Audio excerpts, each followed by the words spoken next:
Apa hubungannya UFC 250 yang akan berlangsung hari Senin ini di halaman Gedung Putih dengan perang? Ya, keduanya harus menjawab pertanyaan yang sama. Apa yang kamu lakukan ketika musuhmu terhuyung-huyung? Dia belum kalah, dia belum menyerah, dan jelas dia belum dihancurkan, tapi dia sudah berdarah. Dia merasa terisolasi, dia kelelahan. Kamu bisa melihat keringat mengucur dari tubuhnya, dan dia berjuang untuk tetap berdiri. Apakah kamu berhenti pada saat itu? Apakah kamu menyatakan kemenangan dan pulang? Atau kamu menyelesaikan pertarungan itu? Sejarah dipenuhi dengan bangsa-bangsa yang memenangkan pertempuran, tetapi mereka kalah dalam perang karena mereka berhenti satu langkah terlalu cepat. Bangsa Romawi melakukan hal itu terhadap Kartago. Sekutu melakukan hal itu terhadap Jerman. Kedua kali mereka percaya ancamannya telah dinetralkan, dan kedua kali mereka salah. Hari ini, Iran berada dalam posisi yang sangat mirip dengan momen-momen dalam sejarah itu. Proksi-proksinya telah hancur. Ekonominya, seperti yang kita tahu, berada di bawah tekanan besar. Program rudal balistiknya telah mengalami kemunduran besar. Dan infrastruktur nuklirnya telah rusak parah. Kami tahu posisi strategisnya di seluruh Timur Tengah lebih lemah daripada yang pernah terjadi dalam beberapa dekade terakhir. Tapi inilah pertanyaannya. Jika Iran dibiarkan bertahan melewati momen ini dalam keadaan tetap utuh, apakah kita akan merayakan perdamaian? Atau apakah kita hanya menjadwalkan perang berikutnya? Mari kita kembali 2200 tahun yang lalu. Perang Punisia pertama antara Roma dan Kartago berlangsung dari tahun 264 hingga 241 sebelum Masehi. Itu berlangsung selama 23 tahun. Itu adalah salah satu perjuangan terbesar di dunia kuno. Sekarang Roma menang. Kartago dipaksa untuk menyerahkan wilayahnya. Mereka membayar ganti rugi yang sangat besar.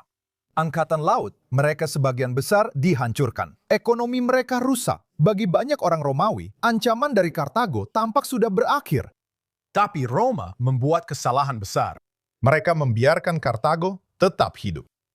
Mereka membiarkan struktur kepemimpinannya tetap utuh. Mereka membiarkan budaya militernya tetap utuh. Dan yang paling penting, mereka membiarkan ambisinya tetap utuh.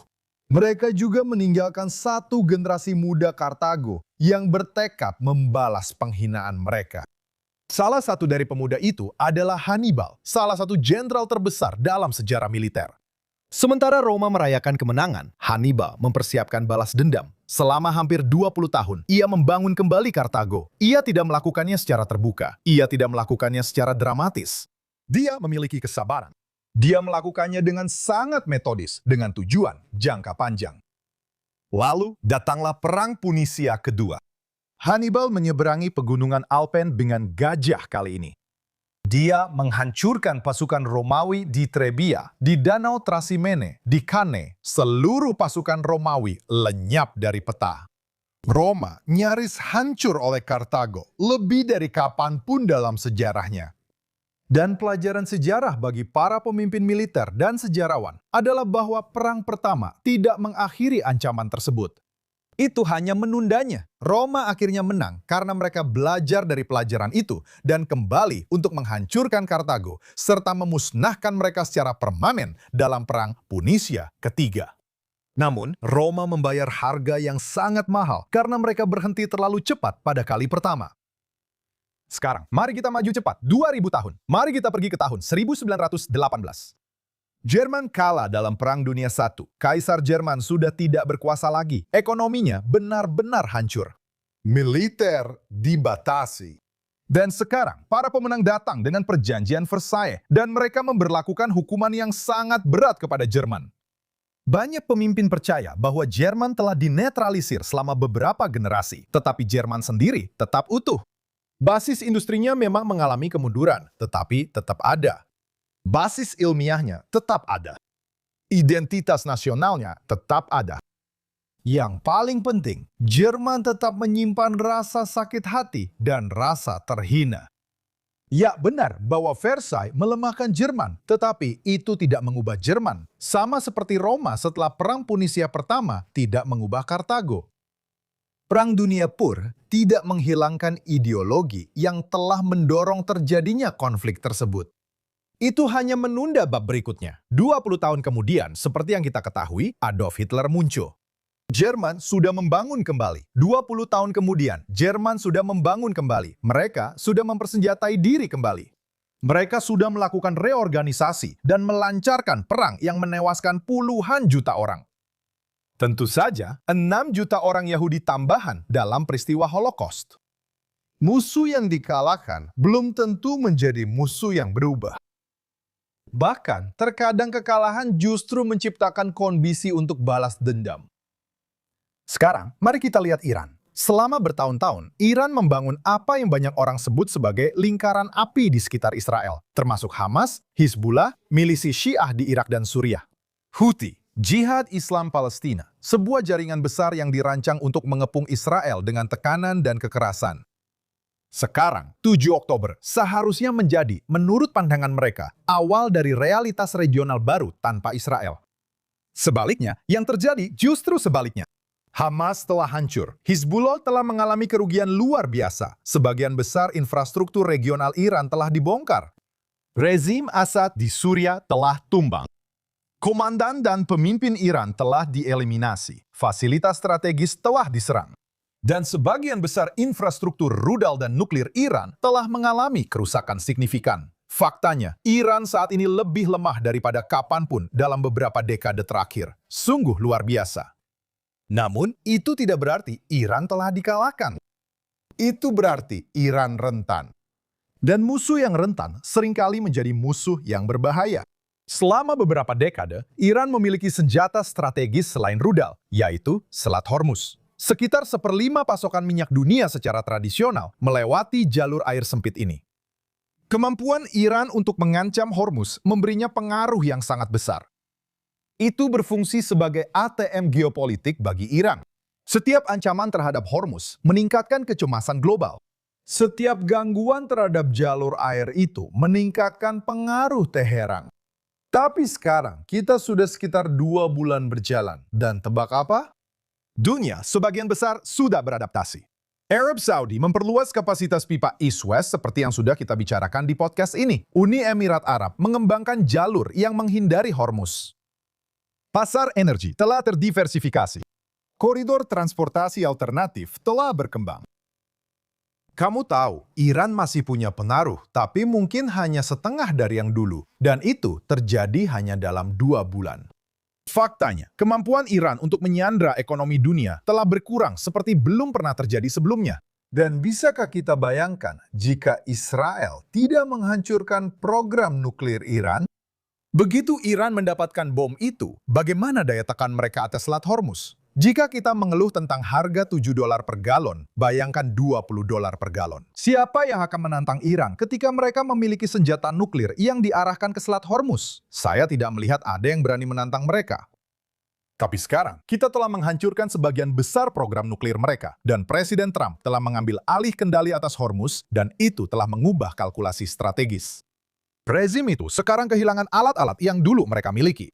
Mereka kehilangan pengaruhnya. Mereka kehilangan daya tangkalnya.